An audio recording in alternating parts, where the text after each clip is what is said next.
ababeto yenso obekasa di nti ne ye kasa about corruption.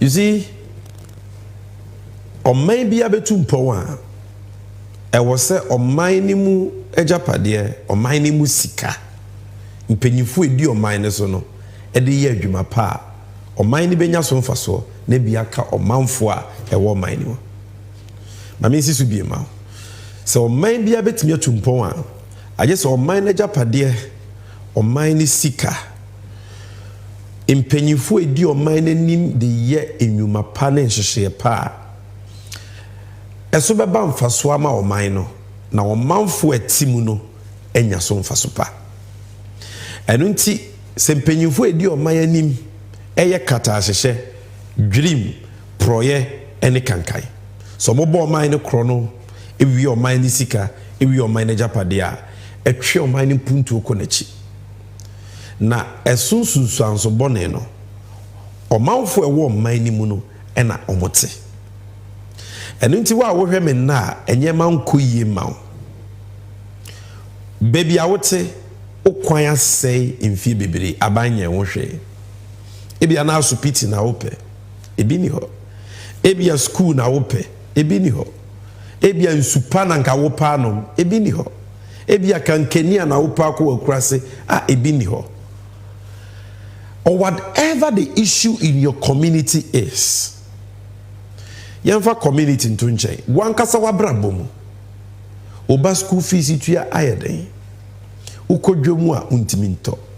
Ufiri a yentua. Adwuma ni ho. O mawie school tifi o mu padwuma ye o munya bi nye. Ana wa wo hwe mi e bia wo ya brantie o pensa no dwuma unya moa. Wo aho kire ne abenidie mu. The answer to your problem is say empanyimfo a yato abayi won se woni oman ne nem no sika kakra oman ne wo Agyapade oman ne wo no omo de be ye nhyehyeye pa eso be ba mfaso ama o na nkakra saa e hawa wo komu no ye free o but empanyimfo ne fa kwati kwanso frakadam kwanso ewiso oman ne sika basa ewie sika no no mo ne o mabusuafo edi a omo ho beto omo omo benye sika da so kama ba mi no mienu ene ye ho be kire yen me kama na sise ene Ghana aho kire bebre ba ye wom ana woni menya adwen za aho kire wo binim za woni me adwen if we will put our political affiliations aside ne ya kanokra kire ye top petrol gu ye ka mu ye didwa ye business in Ghana woni me be ya adwen za nyema nkoye bibia sei bibia agensrepe uko krumu a obi esu. I'm just coming from the field. I've been campaigning in the central region, in Greater Accra, in the Ashanti region. Baby amakobia emfa wo sa hemfo no wahia omo anansa no dwumafo no wahia omo ana party fo no wahia omo ana ekuafo no wahia omo ana teacher fo no wahia omo ana nurse fo no wahia omo obi ase nkoye. And in fact, before this show, we went to the market. Joy News at Aroma. Omo videos bi ano omo akodwometwa ene yankasa so ye de bia ya available on social media are available just to give you a sense of the real economy for the ordinary Ghanaian, which is enyema wo kodwa sokoto no ne bo te sen na sika e ba ne nsam no so ete sen se wo hwe no a obehu se Ghana for ye wa ahokyere mu pa na de ntia ye wo sa ahokyere ni mu a ye je ye ho a yenye titiru pa enya no nko ba ni titiru pa eye kata hyehye proye eni dwiri enwosuti enimi ni achinye enidi matem de nyanto boase. Be objective and follow the discussion. By the time why you bedi nkomo wo yawie no minim se woni me be ya adwen se kata hyehye ne proye is the bane of our country, and it is the reason why we are suffering. But before I go into the corruption matters, first of all, yes, producer, let's see those videos. The Nana is coming. The scratch is die. Don't have for his largest. What is all this? What is all this? Nana told me say that petrol 14, if he come, I'll give you 10 cedi. Then Nana was come, the petrol is 60 Ghana. This is my issue. This is my issue. This is my issue. Then why? Why? You are the basun. Oh my bread, yet to a day and talk because Nipa no better didn't boy it. It's on this called the better on top. Yeah, but me what me buffet and opinion, Mamma Buana was to me and taught him. Me mother school. Me Yasika Amubeko. It is yes, Rabbi, so I see it is the council na come here. Oh, by you, yeah, more than first government, Mama was to it's all baby who Sisi a fright on 400. It is Sisi a miton wenu 35 Ghana. Our first in Andrusa. It's a government in also about Bana ya na sisi oba ya de ya wa fam sana na kufa de panic show am last month. And I no boy do too much. Sanamba ku 326. Utankola 4.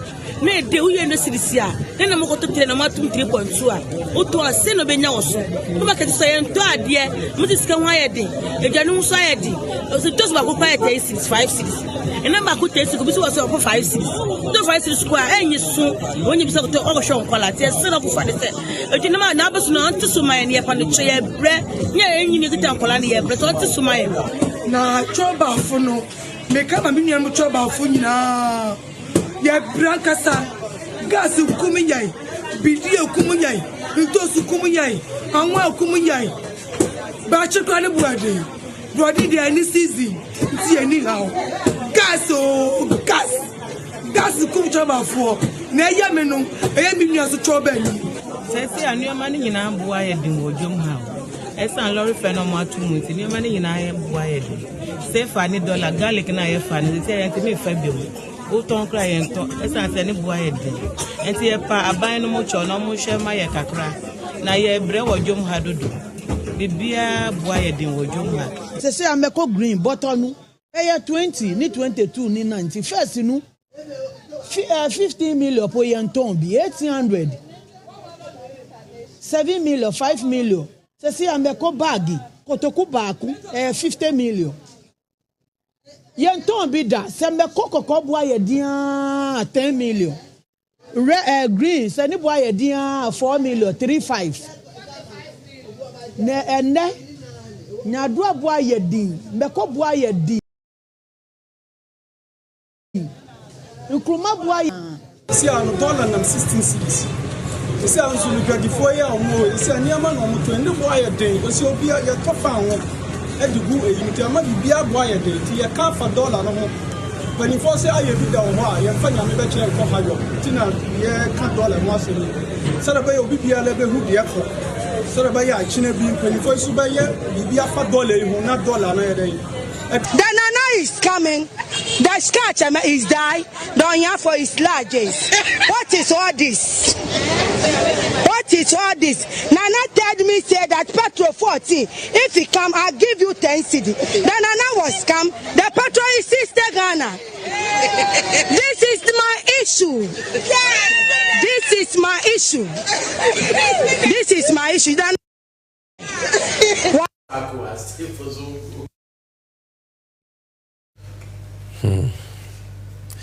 Yeah, so I just play these tapes to you. Senebeya, Ubehu say, Enya Sammy Gyamfi na ekasa Ghana yede. The odadi jemuno in enim senesishinefa. Wa wo hwe mi wunim. This is just the accounts and the story of Adetonfo, Edwedifo. Omo ne koto beton. And so they feel it first hand. Omo mo kasa ni mi hia omo da. Ebi kura minimum political parties omo join. But omo can't Ghana sem, omo ka omo asitine mu asem. This is not partisan politics. And I'm sure you too have your story. To someone, a doknobo, to be a petrol, to be a dollar, to be a safer. Adia will be 10 times worse than what it used to be in 2016 a buying way. bontoa se yento abama omo na yeto abama omo betena konwa so but asem we to so mienu a me pese me twe wadwen sisu ne se sa ho kire we ni se ka eba ne sa medical mo hu se de ma ho kire ano ye hye wo man bi mu no o man bi emu no eto de bia na ya de ba ko kata hye ne proye because impanyifo edi o man no so anyusu o man na japade ni o man ni sika kwampa so amfa nyenye mapade oburu ni friend investments no mu di ni nyafu wie sika no eni o mabusuafo kwacha o manfo bre. And I'm going to demonstrate to you say I want you ye komuno eni se ke banesa. It is unacceptable say Ghana for ye because I huchire we mu.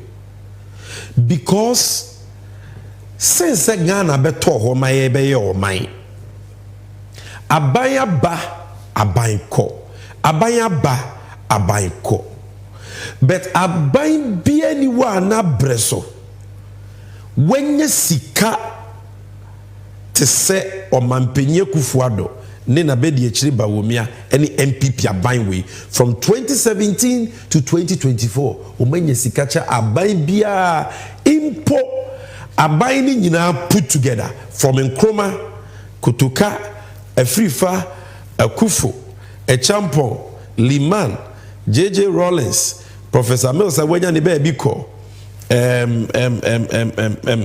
ABC ya papa kofo so John Mahama odi omu nyina sika omudi eba won abansem ma omudi bu Ghana omudi ye mpuntuo omudi ye tu adwumayefo ka di omudi rane oman ni nyina odi sa sika ni nyina kabomu a enru di ba womia ne akufo ado anya wonfie nwotwemu yewura President John Evans Atamels awenya ne ba biko nyamemfa ne krensie on ya papa John Mahama in 8 years 2009 to 2016 sika eba wonsem wona bansem momodi chichire oman the friend total resource envelope na ye sika 271 billion cedis 271 billion 271 billion ubeje di say omampenya kufuado ne bawomia omu 8 years nyanso ye but they have gotten more than 1.2 trillion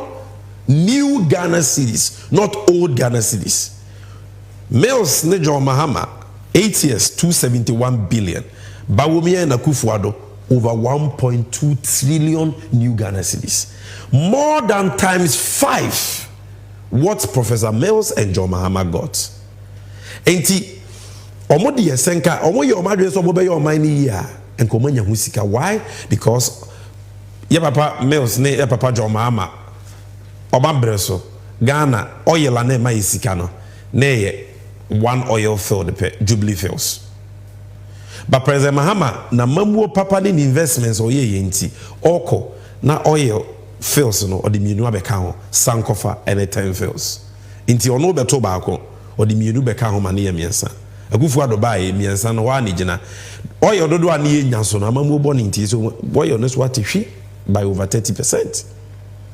Yemfre no ntonche eba cocoa eba gold eba besia aban bieni ho mame ka besia ho asem kakra nche infoni we am time ma we producer if you can do picture on picture I'll be happy. For Ghana nya fa ho die 1957 amampenya hodo ma ba bedi akonwa mu ne guwa bebre no se wo calculate a omoye be se 11 and Sunday baby drew or Mampenya Akufo-Addo so. Okay? Now from 1957 yen found with your sergeant for Dr. Kwame Nkrumah be your Mampenyi. Eba besi John Mahama so 59 years. Besi Ghana boy and near car near day as a December 2016. Aye to abetia John Mahama ni NDC abayno. Na Ghana ye besi ya bone car ye di nyina no. 120 billion Ghana cedis. 120 billion Ghana cedis. Sankrofo mienu yi Owura Akufo-Addo ne nabadi echiri bawumia. omo di mfie nso ne bosome nwotwe e de Ghana car na ye 120 billion a omo ka say doso dodo mahama nima mamu obobesia dodo ye tisika so so welcome dey o may nyo hiaman enisi e bobesia no e Ghana car as at August not October ye kase as at August no na ye 761 billion cedis na che say ofa Ghana na ye car e 761 billion na Akufo-Addo de ba womianko ande emu omo chefe wo mu no eye ohamu nchichemu aduowotwe enan 84% ni echiri ena mampenyi 11 omo di kan baaye no omo chefe wo mu eye ohamu nchichemu edunum into 15% saving bi daso.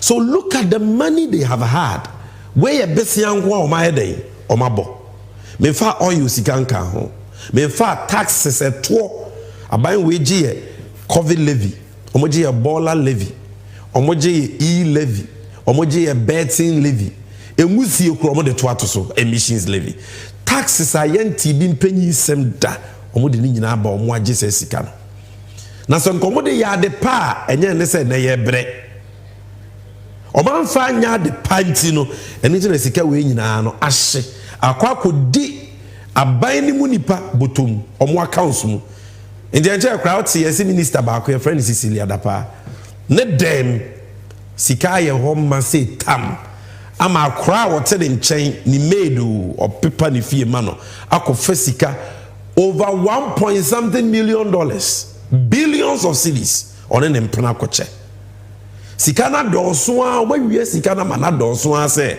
omuntumi mfa sika na nko bank nti omudi good dem omo di good am so bo fanguo in cedis omo $1 omo ntina dollar short ya de bia dollar ekosoro no kom bokro no na omo keep it in dollars Cecilia Dapa is a classical example of that.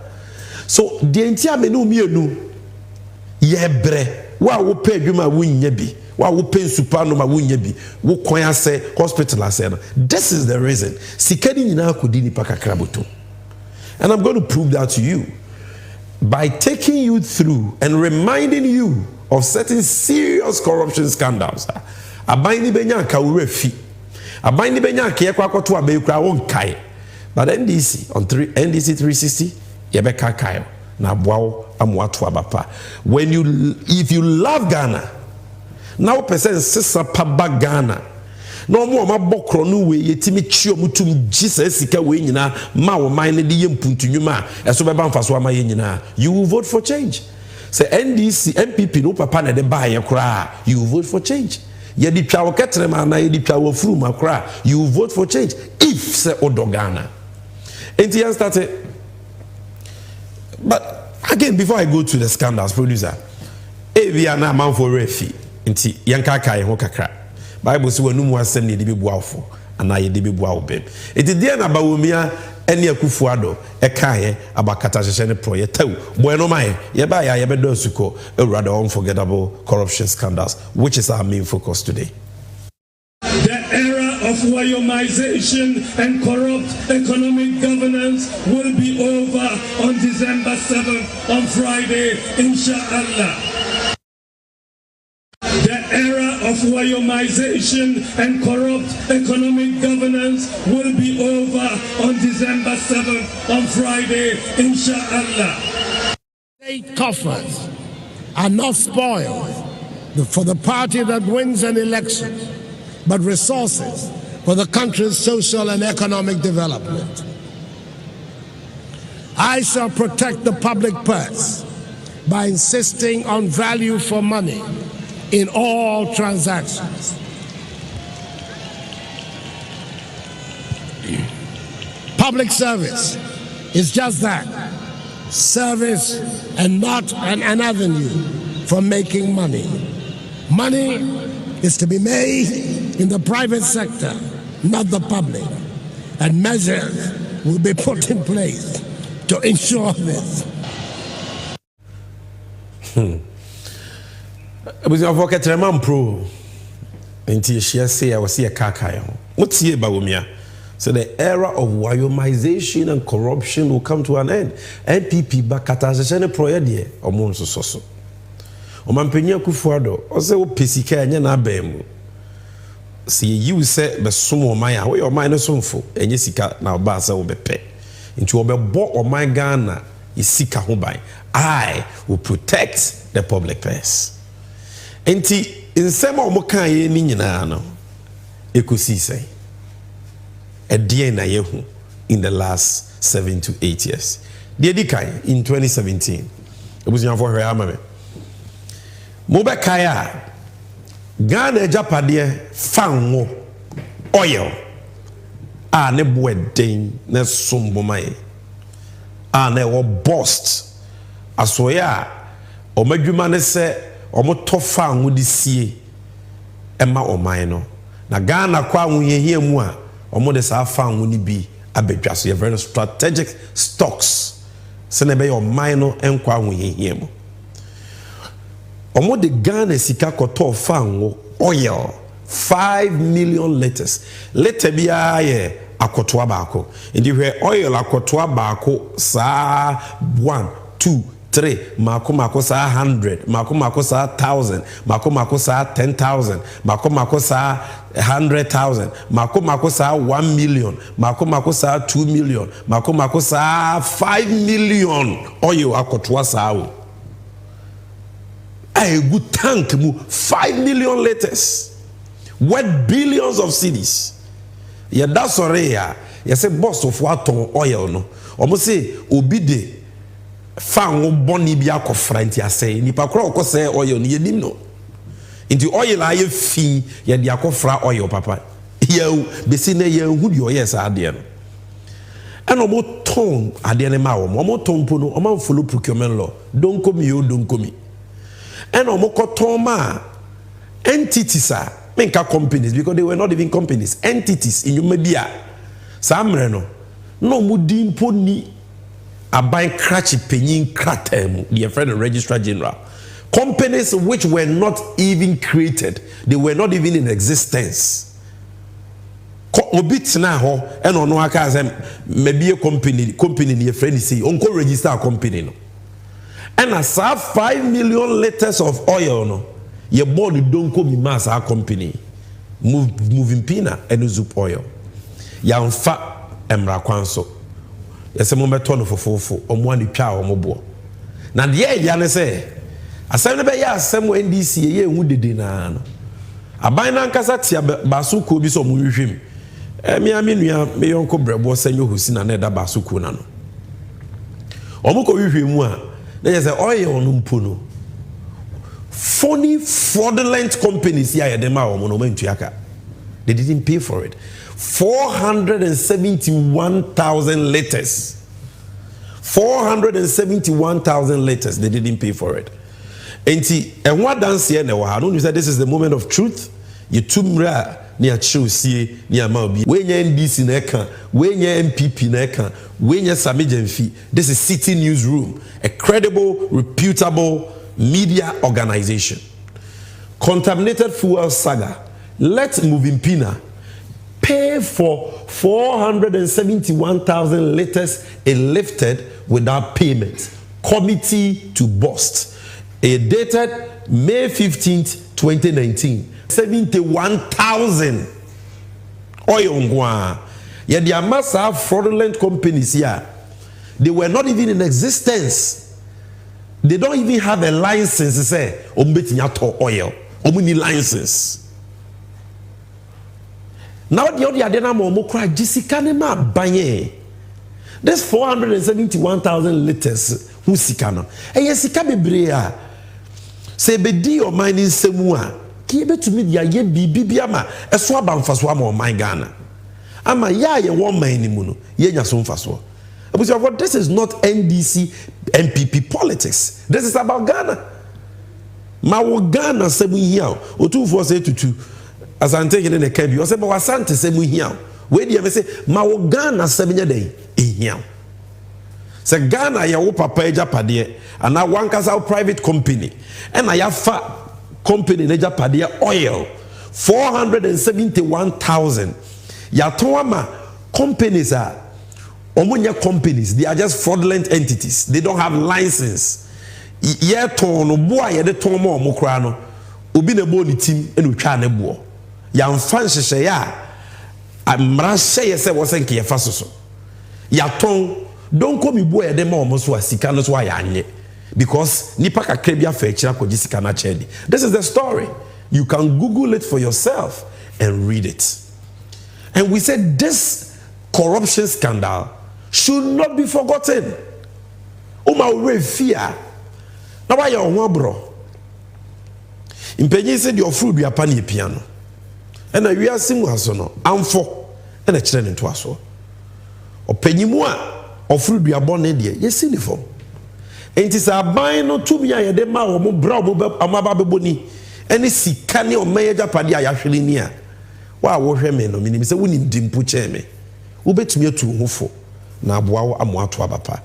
Number 2 yenko yeni. Okay, sa asem kesi we.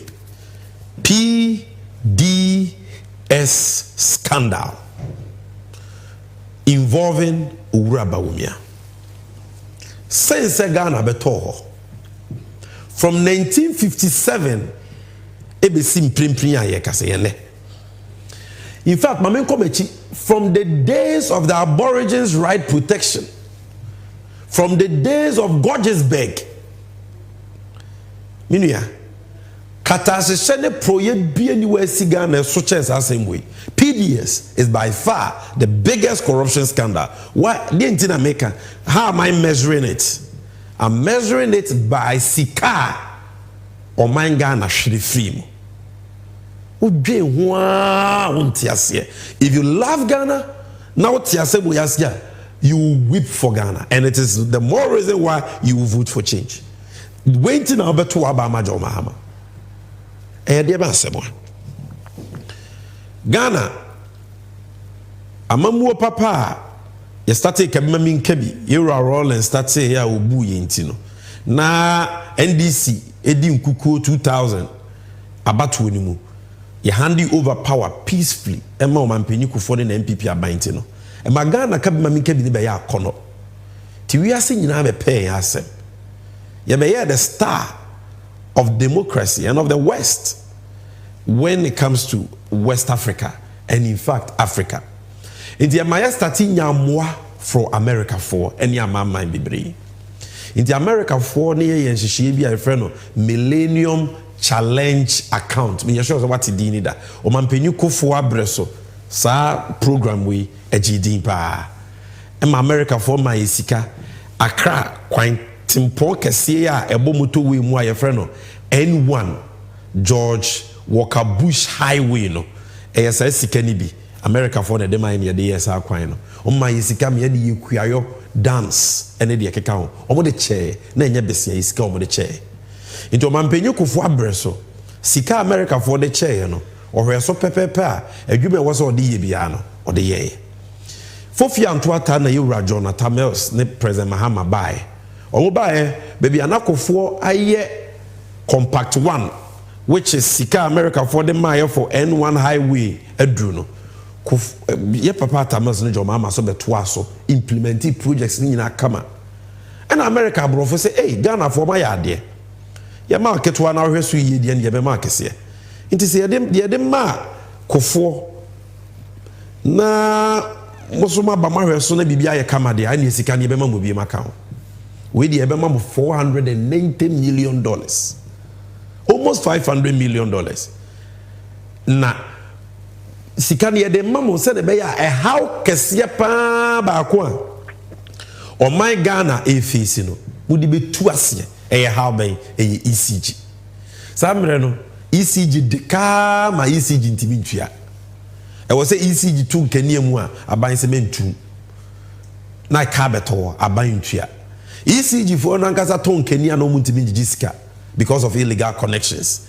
It ECG na gu anesa na America for se muntie mema musika na mo de ahyehye ECG ye mfidi ase ni nyina ma ye na kama siesie no but condition da ho ne say mempese Ghana aban na behwe ECG so biem. Because I buy her ECG so na be ya ban adwuma mo ye ne basa dodo me pese ECG yemfa ma ankrankro nyuma private company na private company na manage ECG like a private business ye ne saa there will be efficiency bibia bekoso kama sika ne ye de mamo no enhye PDS no ne kofa baaye na me kire mu no ena John Mahama ne na ban se ate ena America for say condition da ho ne say ansa ne ye de sika ne be mamo no mon kope private company enye private company totohwe akwa enye se bia me cameraman ye ogina ho a oni capri mon kofa ne private company emra mehwe ECG so debi John Mahama said no.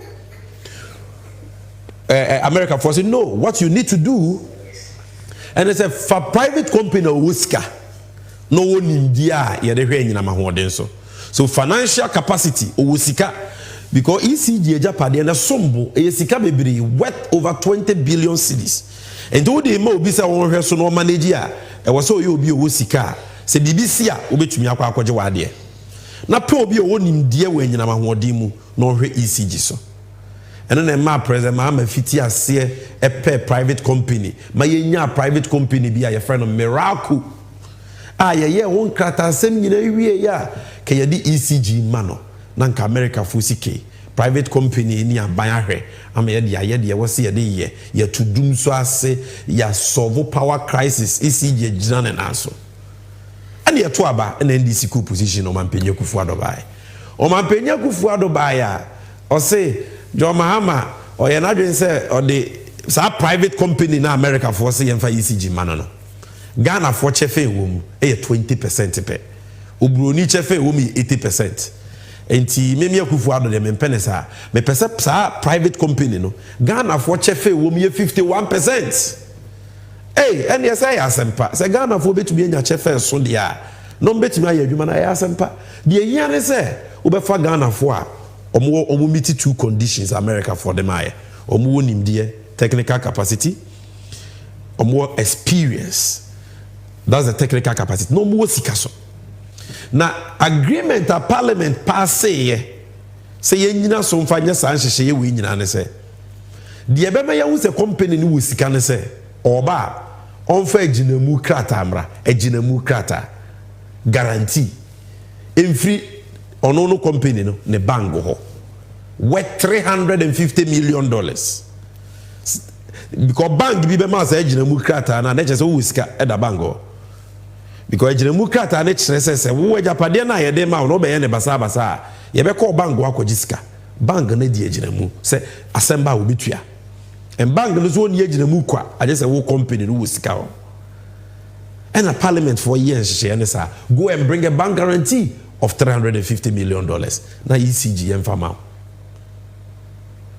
President Kufuor bai also Ghana for wo musa or the free 20% ako 51%.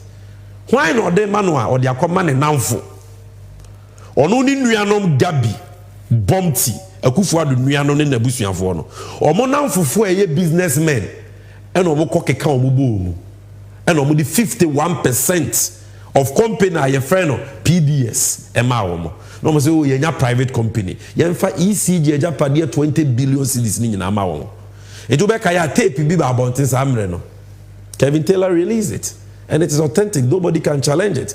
Gabi ene na down for bakwa ono kra de na dwuma o ye ne so yitire osanso kra ye no o ya ban crash ni ana aban ama ni post or that board so NCA a friend of Philip Ayunsu X-Men Barbering Saloon e wo is Lagos ne dia omunyina oncheni United abusuama mu kukufu bobo ene ye cheche PDS shares no e de mawo ba ko yitire we ye paint hu adwuma Santa Baron Ventures omuni power wo hwe omuni experience bia sika so omuni bi enti bank guarantee a parliament ahyehyɛ so omon kofa mra na eno enya dance ye so omu wo sika na asem ba yakobo bank wa kwaji ye sika no bank guarantee a ba wo mi ase family parliament se omon fa bank guarantee mra na ba wo mi ane aban mu mpanyimfo bi ne PDS akoye meeting say no way PDS for so munya bank guarantee until the ateso am omon ko fa insurance guarantee mra omon ko fa insurance guarantee ba yeso a omon anya hwehwemu aba insurance guarantee no sa insurance guarantee no 419 Fracadam. They said walk to iPhone or cycle. Now we do Kenya Muna key soup. The insurance guarantee. Yeah, Korea. Odia. Say insurance guarantee obi na track cry. Almost if the company be or kata your friend our coach company need him who match it. Kana na paper. And omodi abeji ECG. Omoji ECG a no maji ECG anka se sika. No modi akotu fake insurance nika. Na ECG sika no mudi ni sa. Eye sika ben a eye minumi no ye light bill na abosumi bia na etua. Enti bosomi nsia Ghana for nyina tua light bill nko abe 2 billion cedis and the PDS. Omaji sika ni nyina di. Bisi ne sika no manfa ma Ghana bai. Omo ne yetwe manso mpo, omo di sika ni nyina. Omo di sika ni nyina, ya light bills ni nyina omo di. And America for say, hey, Ghana for ye nkofa ye citizens sika mremo. Na mo fa nya mo man yi se ne be ya dum so nsi biemu a. Mo fa nsiesie ECG a. Mo akofa Ghana for mu nim enyina ma hode hu nim de omu ni sika. Mo dia ma mo nche ni United de mo aye nini. Masan so atwade ni mu se mo ankasa mo se fraudulent de a. Ene ye sika no ya ma mo $300 million. Aka $190 million. Yaje ya de yemfa ma mo biem. Kofo bo ne bra yi ntino. John Mahama benya $490 million. Senka kufu ado so bo bra yi a enka ye be ma mo regional compact, ye friend compact 3 $500 million. Eno so ya fire mfa ma. Sika nku America for ne was omo de maye omo so omo mfa maye. What is here? Eko $2 billion United States dollars. Kai say you call IMF, say you pay just $3 billion. This scandal cost us almost $3 billion. Why ne mane basa? And you be say yours truly, Alhaji Mahamudu Bawumia. Or no, and now on the 19th of February 2019, Jubilee House okoye meeting. Sisa bank guarantee na parliament aye say it was a PDS for the bar. And no water and down or lower the bar, send the bear on the number for betting a bukata or machisi Kennedy. You lose $2 billion. No corruption scandal has caused us that much. And a binding country. Nobody is being prosecuted. Nobody is in jail. Or my fesikano or my dikwa, including your light bills. Na enyantoa enyetua. America sika aboye. Your light bills iswa aboye. Matumre mamema obini ni chiresie adanse ni we Peter Mewu enye Sammy Gyamfi we na oye energy minister abra PDS deal no abantwem na we hear story here da natifia semwa o say Ghana PDS deal was fraudulent and Mewu insist energy minister o say deal no na a fraudulent o kind story no chirebu say a fraudulent because insurance PDS for the cover buy no na fake fracadam no mo nimpa say fake but because no mo your mo nanfofo mo di omo ahye they were fronting for them no match sika na di we chire no they were okay with it but Bawumia was okay with it Amewu was okay with it but once omo your omo adwen say omo ko back akwa shares no mo mfa ya de maye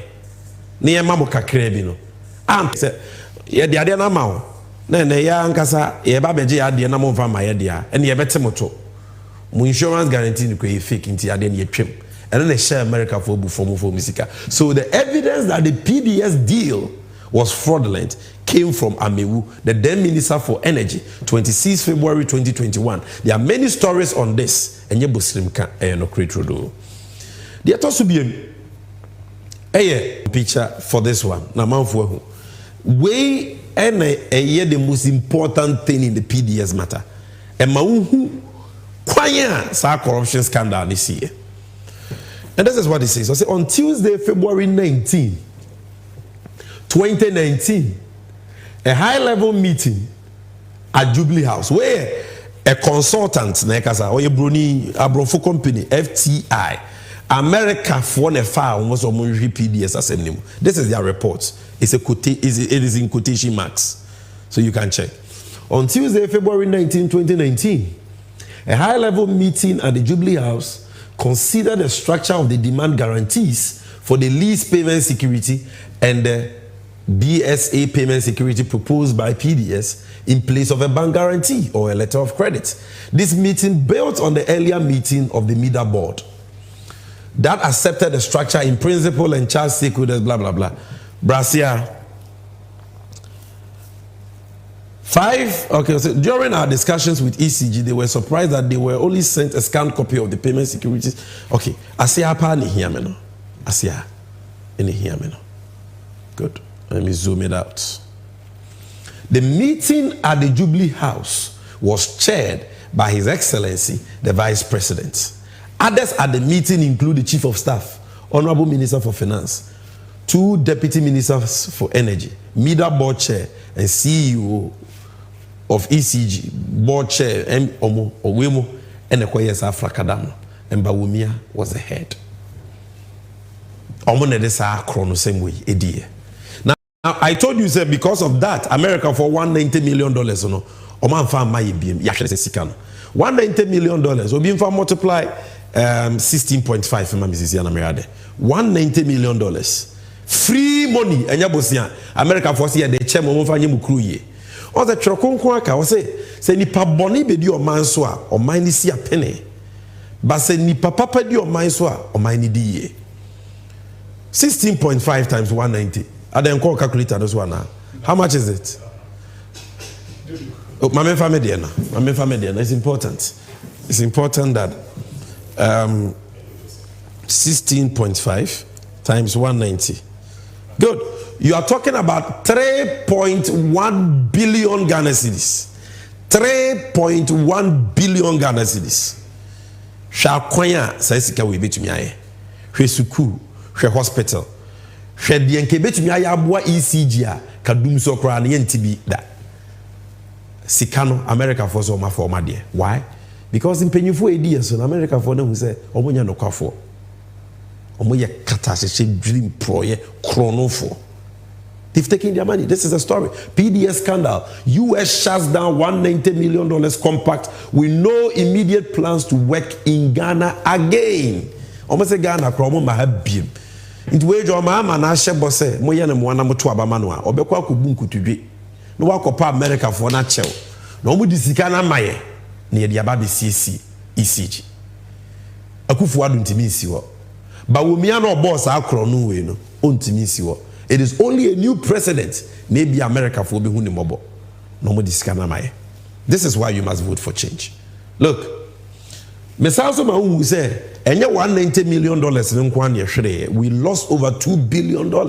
And what dance ye ni IEA projects IEA Institute for Economic Affairs omunya NDC for we kra de o kan Jimensa ni kunu dia maami Jimensa o we isi so a na damfo ni MPP for no ni kunu na IEA ne dia. It's the Institute for Economic Affairs projects $2 billion energy sector loss after PDS saga. Okay, story now. Sikanko almost say no. Almost despite the cancellation of the remaining amount of $190 million under the Ghana Power Compact, there is also the cancellation of the concessionaire, which amounts to $580 million. Tifa 190 bought $580 million. Ghana was also expected to benefit from a regional compact, which amounts to $400 million, and also Suyalusu, which has also been cancelled. And then a World Bank facility project, which is related to the energy sector, that amounts to $500 million, has also been cancelled. If you add all these up, we are losing close to $2 billion. This is IE. This is what corruption does to a country. It destroys faith in that country. $2 billion. Your country no or minus kasem you say ya you call IMF or say you copy bosia. There is say $3 billion. And umpono or de maya sope. We free money. We nya bosia free money gone down the drain. Na waka say okoto aba ma MPP. The atoso mi ansa yanka kai ho. The third unforgettable corruption scandal. We are just part 1. So when I kasa about all the corruption scandals, we'll just do about 5 or 6. Then we'll continue next week. Agyapa, okay. $14 million. Yeti Kromwa. The same Chebi Oforiata Adodankwa family cabal. Almost omo akwa yen hihye bi omo de ade bi ba ye friend Agyapa royalties. Omo pese Ghana ye go da ye two royalties ni nyina no ye de ma company bi a ya register no wa bruchire no hwa wo hwehwe ne krata mu kra wo hu no in a tax haven. Na company no mum ko invest ye sika ne mayen na ye kogye bosia just say ade anwonwuran owura matena mi du kohwehwe mu a sa kata hyehye proya ye mu ma ene ne ma ne ka say Akufuado oye wowo mame prime wowo a friend of primary no or the mother serpent of corruption inti cobra ne mame ankasa ne Akufuado e bakata hyehye ne proya matena mi du ono an ka first special prosecutor okawie ya no resign here because according to him no mo penakuno Agyapa ye okoteto. Will you believe say Agyapa sikankwa Ghana ahwere ne wo ho enya amaso NDC adaroma yemra hye bedwafo adaroma Agyapa na amaso civil society adaroma titru imanifo ene that coalition of CSOs in the extractive sector piakamo omo adwuma pa omo ye pa kro no we hu ntomenti amaso but we sika nko Ghana hwere $12 million cash ya tam Ghana sika gold sika western region for muntieme eastern region for muntieme bunu is Ashanti baby ye two gold bia gold royalties ya dem ma mef $12 million omo dia ma Agyapa for omo dikwa Agyapa no so amaso na wiase mu ha enya ntwa enya ntua ye kwa ye Agyapa ye hu se ye kro no ye nya anye eden ye $12 million timi kodim ya sanso akodeka ade na amaso no ya sanso akodeka $2 million etu kabo mu a $14 million omo dia se no kwa me ba chobo ma me 14 no for $14 million but 16.5 ni emfa ma Ghana cedis 16.5 times 14 ubenya zai 16.5 mama me wa say cameraman for omo ma senye 16.5 times 16.5 times 12 times 14 good 231 million Ghana cedis titisika no 2.3 trillion the Japan ko edino no 2.3 trillion the omadino and sika no ko he gabi o kire da ko ne law firm Akufuado ne ma menu aba no ne law firm $103,000 enya me na me kan yo kwaku ba ko eja kwaku Sergio Ramos defender in chief ono na downfall oni gabi ne ko na krana ono ane ba bonte be kan he gabi o kire da ko law firm pocketed $103,000 kwaku ba ko na $103,000 so the bagan de sikemu a ubetwam because about 1.7 million cedis titisika 17 billion gabi nko ade no wa wo ye ukoto aba mamba wo mia ne MPP we ni abira wo didi matemi wo wenye sika ni biadi oje ye normal awo wuti hu fifira akoto aba mamba gabi ne law firm na anya adwuma bi aga ne nya aso mfaso o because Agyapa no kra no amaso unim na oni sikanti say na bodwe say nyina yefita that is it. The fourth corruption scandal enko mika kakra Burkina is oboa a confirm ntimi ntu enko Burkina o ditrogu jo mahama so sa when journalists are this our story ne ba Manasa Azuri say enya no cresa confirm ye tu akobabi it's not possible. It was pure lies and so ba wo mi ada so ka bisin ne ono de na abre so nya confirm the two you excavator mo amuni ade kro mo hwe we ade we afidie we untimi kwa ntwi mfa lord kwan so I just want to see low bed so wo di sika so anza no watimi atwi we ba wo mi anko 500 tu ayira tu papa they say no ma wo tu ayira omo kogege free small scale miners omo nkrata ebi so ye galamsey illegal for baby mo ye legal small scale miners because I'm no abine so banning mining whether small scale mining, whether legal or illegal. Enti bebre omu bubo bi tuo kunkum omu wi hihie mfidie ni bi no 500 omoje no ebi ni ekọ. Minister for Environment at the time Frimpong Boateng koye case say ekọ awusi a oye MPP samre no mu free mantam titire ni abedi akiri vice chairman for the MPP in the central region ekọ awusi Frimpong Boateng angasa say ono ni wi aye papa no ni and also a MP the keep cool snuff. Otu abamano was saying because we all could jail straight, no two ways about it. On a auctioneer, yeah, this excavators in a man or no, and on the video or what or different pump watching because I said, now, prof, why you're not as a party here, si Kentino, me if I didn't be Magizu, and a John Bodu, and it wouldn't to me no more van Goyedumano. The video is there, and then when you come a watcher, we move no matter two excavators in Nedi. They want you to forget, but don't forget it. And then you know more digger sika sans wa koto excavator say enfan koye kwan no drip a omo mu process abo ho no na say excavator si omo anwia say ne yetimi de ye koye kwan kra kan enfaso wo so yen koye ni okay and aba omi anya excavator nko an itimi tu o senchire ni asisi under this government unbelievable ono ani sister ba omi anankasa ni sister ni nua ba ma me ba ko papa ba ko Zuria Bawumia Hejia Zuria the Okontokwa wale primary so who Yusu Bawumia powers are so no we lose no person we are abani mutia kabiru that wale MP ya to abetia no Bawumia nuaba Bawumia ankasa krumfo MPP for to abetia no wa ankasa fa kwa adwendwemo yede no call Northern Development Authority as deputy CEO abobo yei. Yes, I'm very adio. Abobo ya common abobo ya de be ma mranti am omotwi e wo sirima pesika. Ya de Ghana sika koto ma akoma 400. And also so mo wia ato afa. And the stories are there. Everything I say, I give you a reference. I give you a story. You can Google it for yourself and you will know the truth. And the truth shall set you free. Dr. Bawumia's sister fingered in missing 400 government tricycle saga. You read the story, the facts are there. Mokai, where the crowd are Sputnik V vaccine scandal.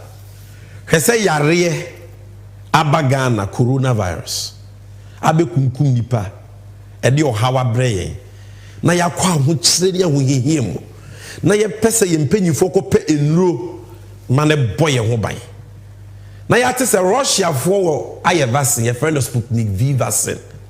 Russia for the krata about is a vaccine no ya na ye ton Russia ba ku bia ye $10 o ton 10.1 kra ye bu na kufu ado de ba womi ase omo de omo nko Russia nkoto omo pe akwa middleman bi wo Dubai ye fe no Sheikh Al Maktoum Sheikh ma just why na koto ade wo Russia e ko fa middleman o ye Sheikh phony fraudulent Sheikh from Dubai onko di omani a droba ako $10 akufu ado ne ba womi ato ne $19 omo nko an omo di nchobo to ade so omo de to so double 10 ya de nchobo 9 ene ye chi omo ye ko hwehwe mu o parliament minister ne say okoto no because no mo nte Russia for nka and a Russia embassy na we review omo de krata ba abonten say mo boa ye wo Ghana mo ma ye wo se mo pe vaccine bia mo boa mo ana mo pe musikedi to Russia buying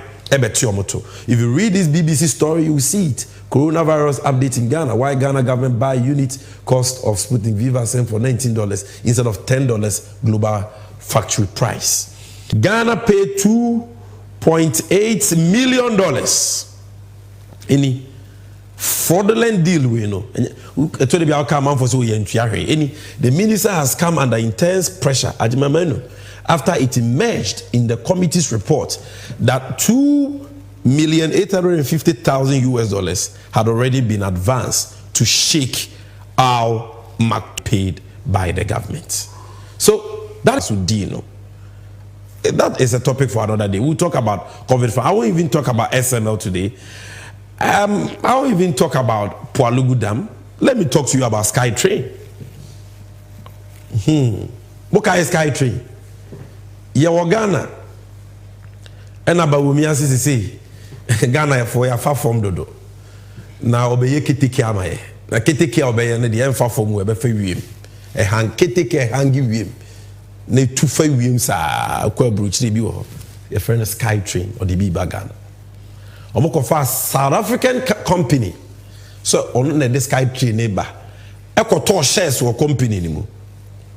Omotuya Ghana sika $2 million.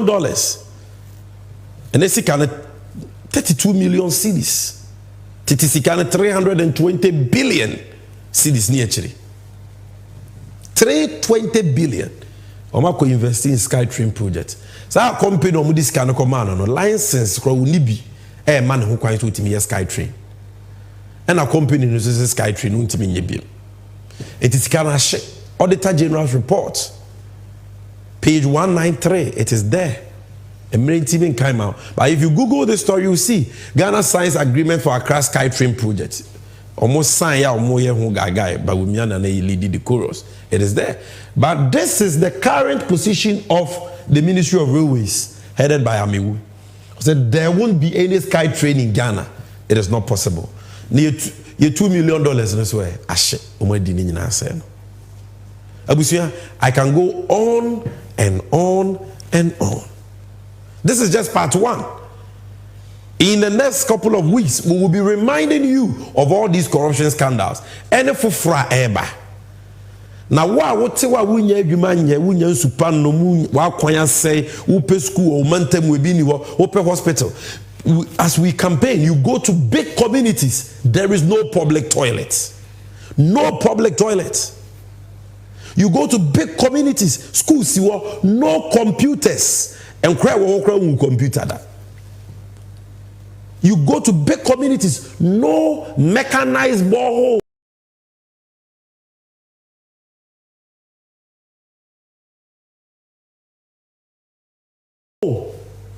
Baby, I just saw 2 bottom sika na the amount of money. Then the party sika, it's cry. It this Ghana sika like this.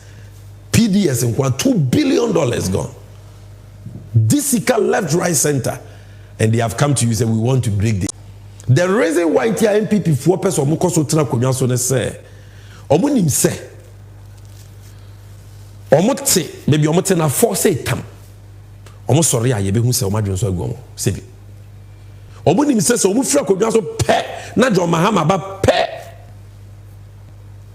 emra ni omo bidi sika no ma wi ana ye beje ama oman no eno na akufu adusura wo gina ba bia o say I can never hand over to John Mahama. I can never obede na o hand you over man usuro but enye na wo si hini nyame ne si hini no be fa Ghana fo mu on 7 December no de si hini nya de open na benya John Mahama beba obe chibo to one by one ye be gi esika one by one and John Mahama has spoken about that in the manifesto of the NDC. We have promised oral operation recover all loot there na chere de chere nyina ne say Katasheshe ne proye azibia Mahama ba first 90 days obetete ba suku ye behwehwem ebebe TV so obi abehu de tuem ba womia adamudi okoje ya oma PDSC ya Ghana ahwere $2 billion ni ekire ba womia ba be kire Sky Train sika we $2 million ye beje ade Bust oil o ma to mo ntuaka ye beje ade we dam wa o ma fasika $11.9 million akose omo de koye Poalugu dam adada srimfo including the Nairi o ma anya dam bia ye beji yesika Agyapa sika o matua $14 million ama gabi mu ajeje o mo share in the form of legal fees ye beji ade. That is what John Mahama means by oral. Listen to John Mahama explain what oral is about. Producer, give me the 2 videos back to back.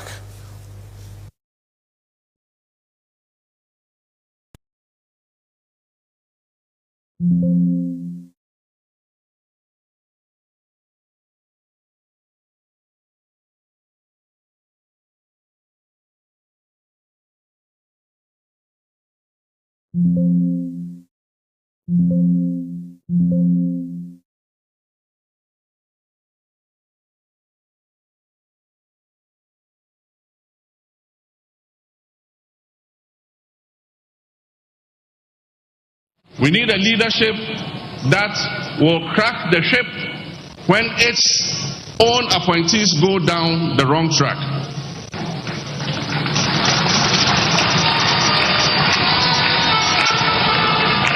We need a responsive government that will respect the rights and freedoms of our citizens, including journalists, and address the ongoing decay of state institutions and fight corruption by deploying the Operation Recover All the Loot strategy, and that is ORAL.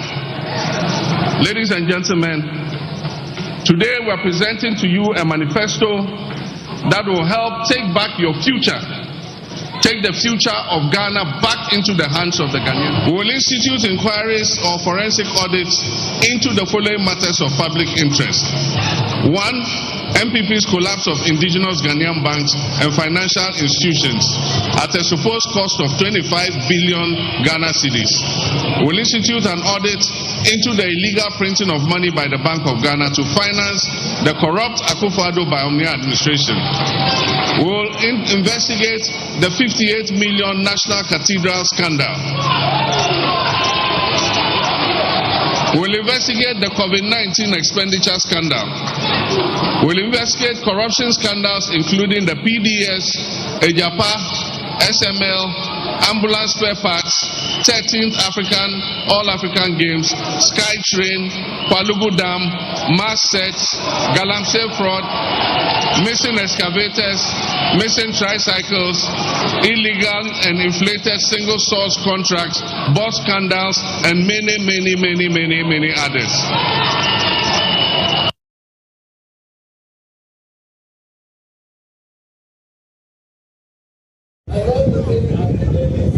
Ghana Fusika de Kuado de Bawumia and the Tuamana.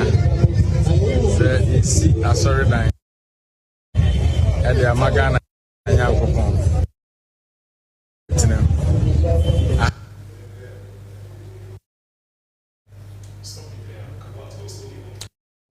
So that was the Operation Recover All Loot policy and American one seminar. And na John Mahama and Kasa Chichimino.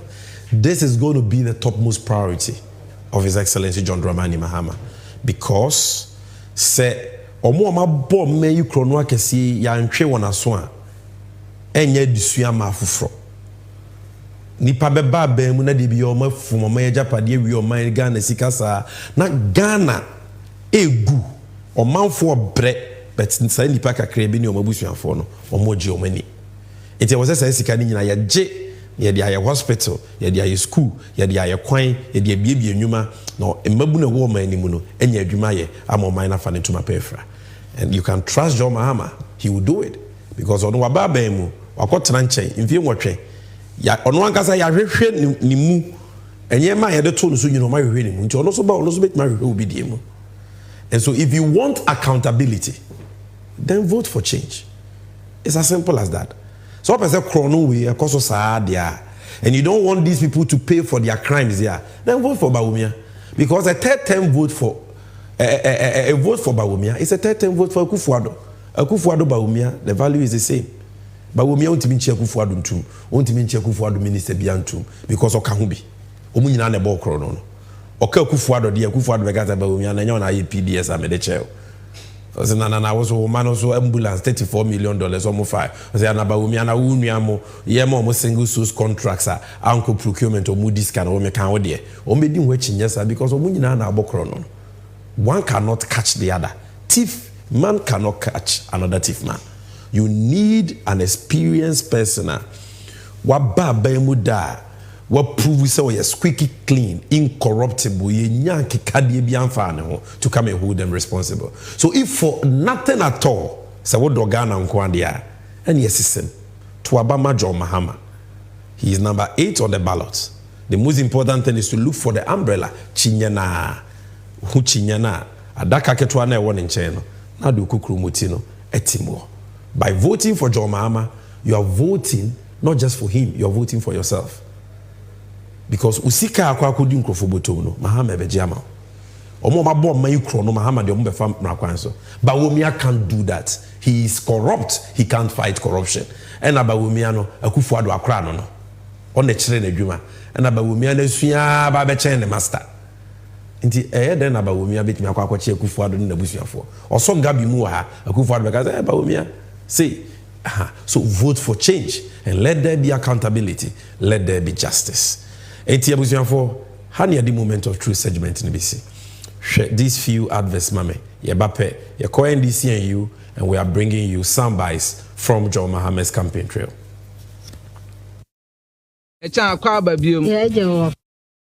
I'm all passing on to say. No, yeah. They say our beefy, Tinam is me bepesca crack up extra classes be a man. Ade, Yananu Yan Educo school. Ah, some more. That traffic press up, persuade the mentas cra. Send your money, my dean. Yes, I could pay scafu for extra classes. And quite that chipa, you did to press on. Dear Quay, dear, I know you. Dear free senior high, said John Dramani Mahama Bamua. A bed day pass it. A bit me a fan into my perfra. Near Martin so says, John Mamma or Bar. Free senior high school between Bibroni. And Tessa, we also our son, what Chianipa, one on a chassis and cacran, no dear. A bad dinner or bar, which and Untino was it so bar, will be careful to Eddie my free senior high school program. We are.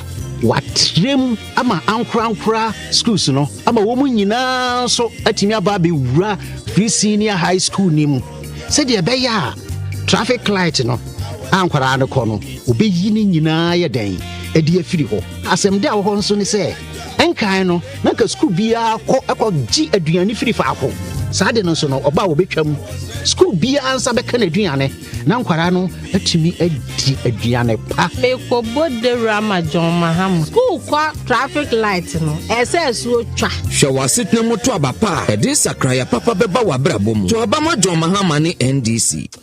Charlie, these MPP guys, then finish us. Mo, why they lament like that? Mauli, you know they Ghana. The MPP tell we say that they can't protect the public purse. The purse safe, then TIFA, I want to protect the purse. Corruption, left, right, front, center. I not see some before. This matter you won't talk for here. 1 day one corruption scandal. PDS, Agyapa, Skytrain, COVID, stolen excavators. God save then take duam. See the National Cathedral. If we for collect all our monies from them. Boys boil up. You guys for cool down. See, we go recover all our stolen funds when John Mahama comes to power. In this Ghana, how you go do it? Operation Recover All Loot. Oral for short. John Mahama go investigate all cases of corruption, then prosecute all those found culpable, then retrieve all our stolen assets and funds. They take develop this country. Shut up! Those way they run the public purse, where they steal one land, they destroy one water bodies on top. Where they walk about, they tell we say make we vote for them, no. We for jail them all. Or they come like a Vote for change. Vote for John Mahama and the NDC.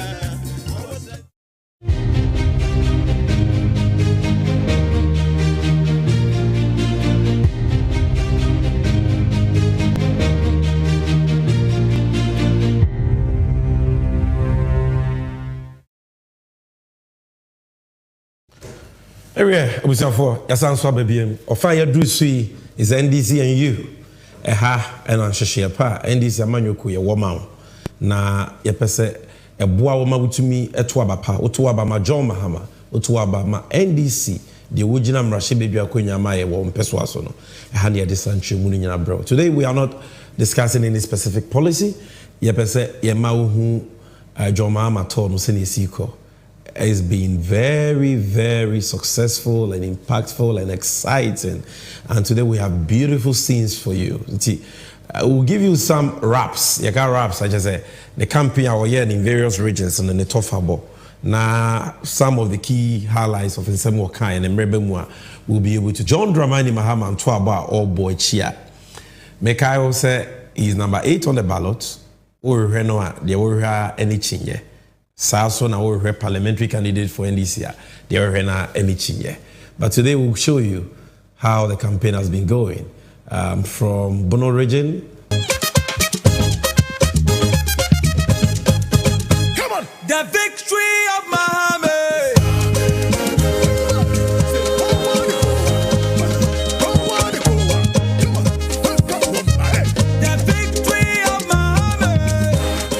edwuma bi eda yenima ehia pa na eno eya abato a yebeto no na sa abato no efa yeda ache ho enti enye te se abato a yeto kane yesi NDC MPP sa abato ebe yi eyamo emabunu modachi asem ene ekoto ho aba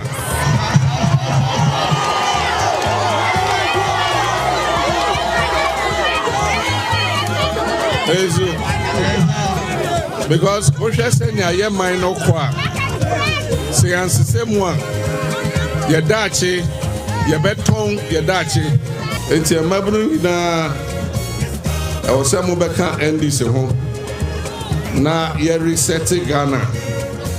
We need a reset in Ghana. We need a reset of our economy. We need a reset of our governance.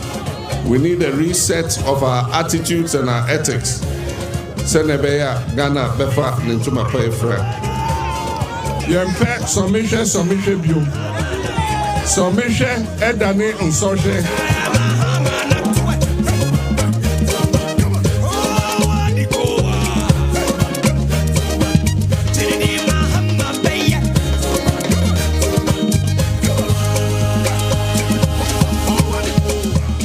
Yemabunu ene yamanfo bebre omabama bu bebre so apaba na emrepi no meni ebi kasa metese homo kasa ye politician yanjiomu dibium kabe maminke bia mambu no ye ni jide ewo mu biom nti ye de ye nto aba biom. If you say politician phone na eyepe na ne amepesa meka chomo ne say enye politician na na eyepe politicians ni bi eka nokre wo ho no ombeka chiro politicians ni bi nso edi atro ombeka chiro nya opese wote a omunim say sa enyoma omoka no enye nokre enti politicians wo mu ahodo na me John Mahama enti me ma me breakum hima ma me no ene se emre bia meka nokre Doma West nkankwanta ya fi ewura ye pese ewura esan ebefa agwani bio na ne mpuntu a oye no ne mpuntu juma oye no wasan ato aso no krenie yasoa nsuo yasoa nsa yenim se ne tie munyina momoame ne yampa former president yewura John Mahama ababio achew papa yepa achew bebre monfa e boni nche why monfa e boni nche yenimu da o si ebekum na ntwi anadwo ayenya atofo nkia nkunu.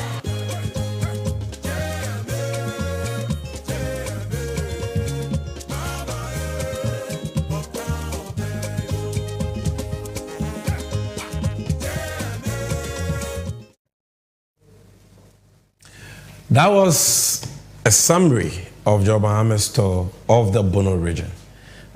Yen call for a half.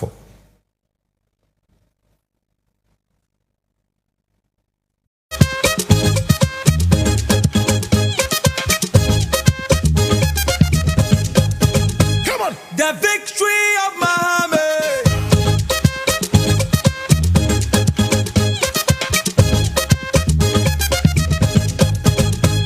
The victory of Muhammad.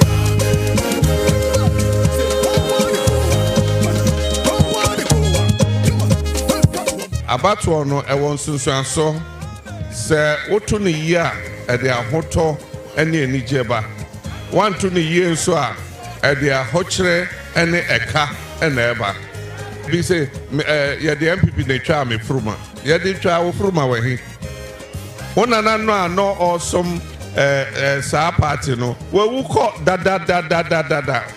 oda ho dwen no ho wona wo bre wo se ye de twa wo fruma emre asesa emre adane yenhwe nia obetimi abaye ye man yie ne obetimi abeye ye kuro yie ne ode mpuntu bebre ebrebi atwam me ye dwadini me kodwa ye tomade me kwato so anane ma no wo fom enne se me kodwa me kokofa ne ma no wo kumase a kasika kura me ntumi se me fa no 2 cedi na mekwa no na ye be se 100 cedis enti me ba eye kanko a me kwaje aban bosin a na ahye na me dwane gya me ma enti na ma na ma sori waka esan se satama na NDC wo no me kwaje bosin de ye adwuma na me timi tua bosin no na manya bi so ato aduane ama me madi se Akufo-Addo amambo eye ofe a ena obeto amabaomia enti oto mabaomia woto ama Akufo-Addo se onya emfie nan enka ho because baomia ene no ene bu oman no omomie no ene hwe oman no so emfie wotwini ena oman na bedru pempenso edru enti a vote for baomia is a vote for a third term for Akufo-Addo na inina nimse Akufo-Addo amambo no anko yie oni baomia amambo no anko yie enti emre aso se oso no oba krom a wabese se yenoma nyina oso no emre aso se yepam no esanko enrem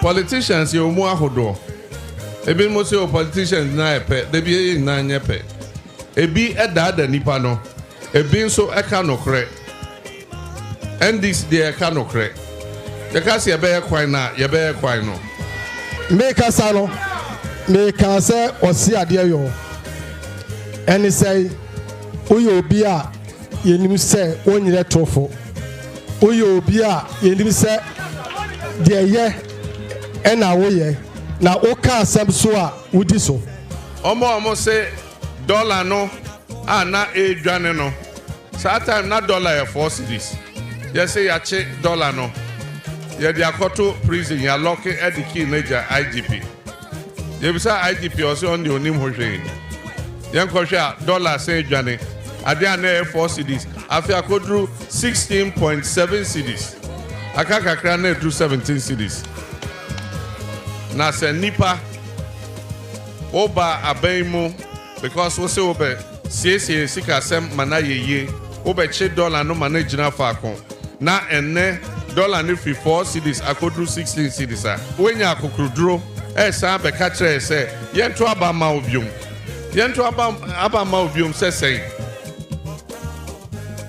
abato a ye kotoi ye dachi abato ebi se ni ekono se ye ja neto aso a anhwe ya emre beba yankasa ye beka se na yemfa ye portmanteau ye bag ni emfi ebi se MPP for aton oban no ama obi da wase se wayi Obama as a vice president ye besre se ma wonkura ma honhom bia ne ewo Ghana ha emfa nko electoral commission nye Obama na ye ho dia na ekoso ba na so den ye kam bia tene no so nte ade ekoso no nye ye kan so se onte onwo go no ho na Ghana asundue wo Ghana nti yesre no the NDC for can biara no onfa meto ya hwehwem na bi nimu a wo isi yanchi obi wo kra ebo wa baso na me de minim se sum wo ntia ye ba fofroi ye ba enjuma nyina na ekoso a echese aban ba ya omo eja atonrem no eni omo ankasa omo dia omo ya omo anwie no ye ba ye beto aso na awie ni na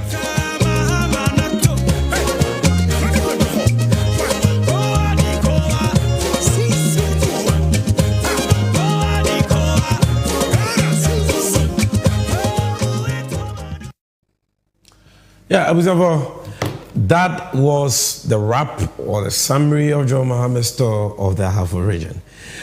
We have other regions, Bono, East, and all that. Yeah, they'll be next week. So today we're giving you Bono, we're giving you Ahafo.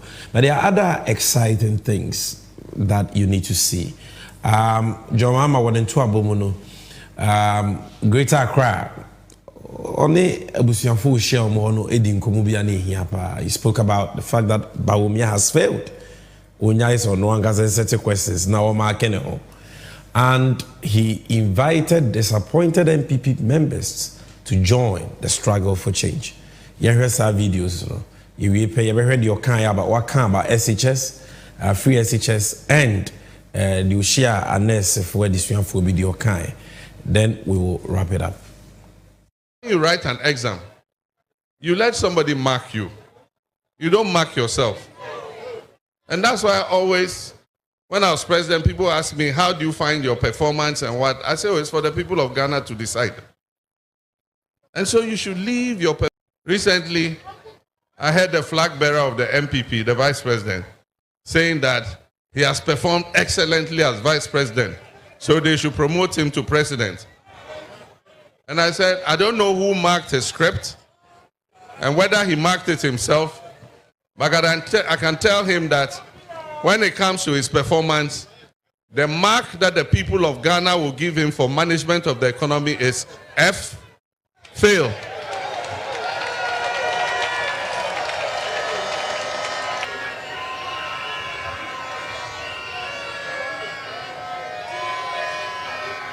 The mark that the people of Ghana will give him for management of the economy is F. F means fail. Because when it comes to economy, they failed completely. Absolutely. And they cannot escape blame for where they have landed us. Keep the huge debt on the people of Ghana. And the reason why the cedi is even still stable is that this year we're not repaying any of our debts. Debt repayment starts next year when the next government comes. And so even when you're not paying your debt, the cedi every week is moving. Now it's past 16, 16.7, and still moving. And so they cannot run away from responsibility. And I always say that when you are ill, the first step towards a cure is to accept that you are ill and know what is wrong with you. But these people, they don't even understand that the country is in crisis. They say they are the best government since Kwame Nkrumah. And that Akufo-Addo is better than Kwame Nkrumah no. So in short, it's obvious that they don't understand the harm that they have done to Ghana. I have many friends in the MPP, and I know that they themselves are disappointed in the performance of their government. So many of them I've met have said, no, after this election, we're not going to vote. We're not happy with what is happening, but we won't vote at all. If we won't vote for MPP, we won't vote for any party. But I beg them, we all know that this MPP that is in government is not the MPP you and I know. We have seen Kufuor as leader of the MPP before. It was not the same as what is happening today. So we know that it's a small family and friends that have hijacked their party. So they shouldn't say they won't vote. They should vote for NDC so that we'll help them to take the party to opposition. Then they'll sack that family and friend people away and take their party back.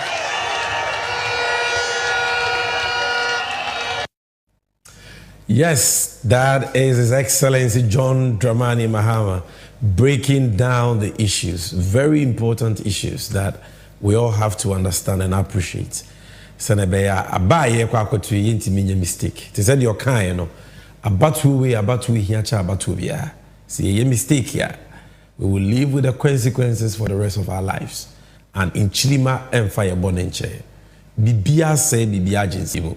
Me a party we ni me nana the party we ba me group. No. This time, hwede odi mpuntu beba, hwede odi adwuma beba, hwede odi nkoso beba, hwede obetumi aba be kwenti akata cheche ne proye. No mo ma bokro no wetimi abechichi omatum.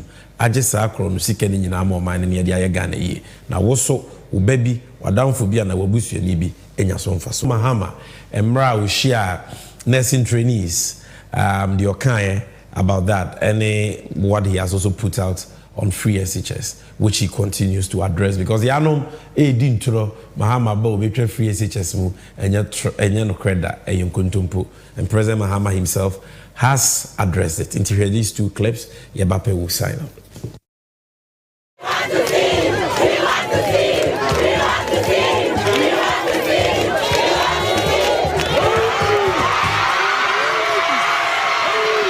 I know all the problems you have with your allowances and everything.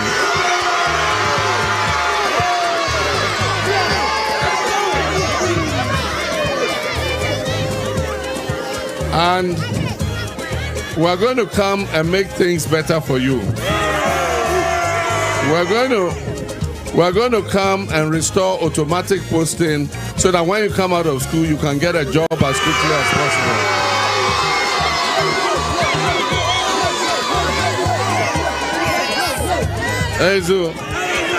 And your younger brothers and sisters who are going to come after you, when they come to the first year, they are not going to pay any school fees.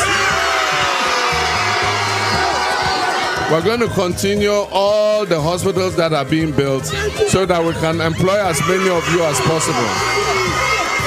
And so I've explained to your patron, I'll create a proper program and come and speak to you. But for now, I said I cannot pass you by. I wish you very well. Make sure that you keep your voting cards well. On 7th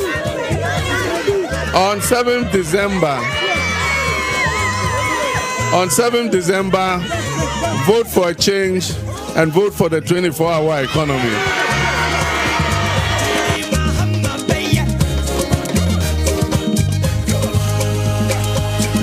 SHS no.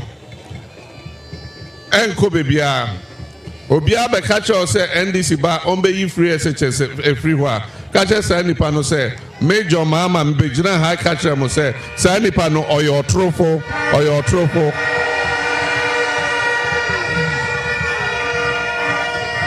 Ezu. NDC mom na baba be hihye ni yie. Send a beya and Faswa, and was a wofone and Quadano ni teacher for Yano, and na Yasaka. Edianina, a was school, and yet, if you say Anopa, yet you answer share, a cook up, near money 6 back home, milk in Niho, panu Niho. Now, Bofra, enum tea, Sakura, panu kaho, milk and kaho, or cotton school, damoa, and then obey to me.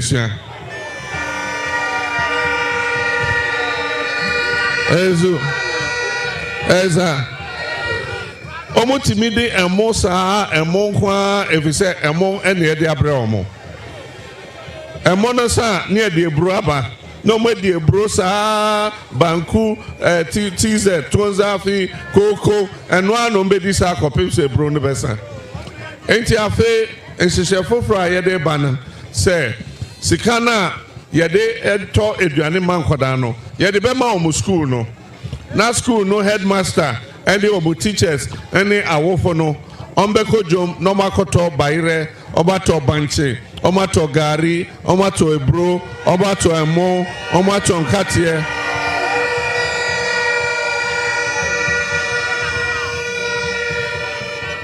no mato nam omato beans nom de ko school ho akonua eduane man koda no. Yes, that is the position of John Mahama on free SHS.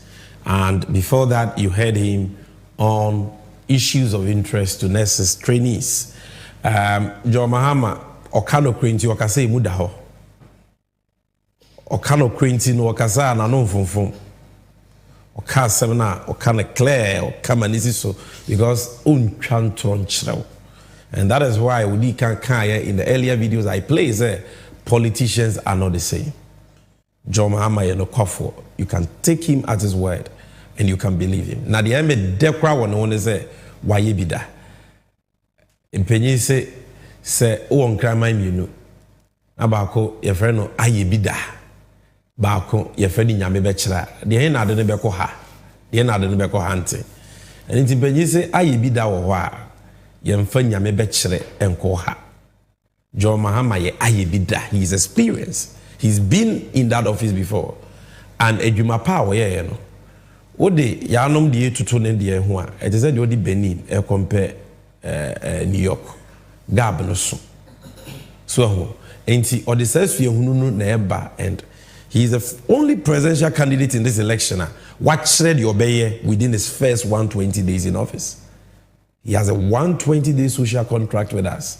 Because enya afi no bana obeka se na me driver's mate inti afi de me be try and error we enya so me hwe. He knows his left from right. He knows what the presidency is about because he's been president before. The oye ni obeshemu kena they touch him under him or banu abekra no na yenya a far better leadership than what we even got from him between 2012 and 2016. But I can't go without playing this video to you. Where Nandom Hene or Hene Kasiapa Ajo Mahama Kon ho Utie Jo Mahama and Sebo Amike or Hene catch rich in Mukra Cheme or Hene Ponke Siapa or Potoye, but me sure say Obetiasia so Untiasia cry Obi one in China Obechurch before Kai anymore. Until let's watch the Nandom chief before we sign out. The chiefs and people of Nandom will be very happy if with the help of God you become the president of the Republic of Ghana. We are praying that the good Lord and the gods of Nandom will keep you fit. And then I am sure that one day, the next time we are seeing you here, you will tell us that when I became president, this is what I did for Nandom. So, Mr. President, incoming, don't forget Nandom. We shall welcome you anytime you come here. And we shall give you the necessary support you need to become an exceptional head of state. You have had the experience. You are not a driver's mate. You are the driver yourself. And experience is more than anything. You've gone through it. You are not a novice. So we pray that God should give you that wisdom. The wisdom of Solomon, so that Ghana will be a united country. Ghana will be a prosperous country. Ghana will not be a country which will be going on with asking for loans. We should have self-reliance. And the corruption which is killing us, I know in your government, that will not happen. Two things. So John Mahama and your driver's mate, or your driver da, or kita the licenses, or your experience, or your somewhere. He knows his left from right. He has a vision. He's tried and tested. Ye be to me genedi near your mind ashanesa. Now the okaya me de kra ne say, or say, dear ama o mind no bread intia ye dinya e kata hye pro ye dream ne krono. Just like I said it, because no kre e ba kope. And no can say, o wujidie mapase anda John Mahama san krono a e koso no ensi. Menene ya adwen sa na misusuma wo say wo so beji atum sa.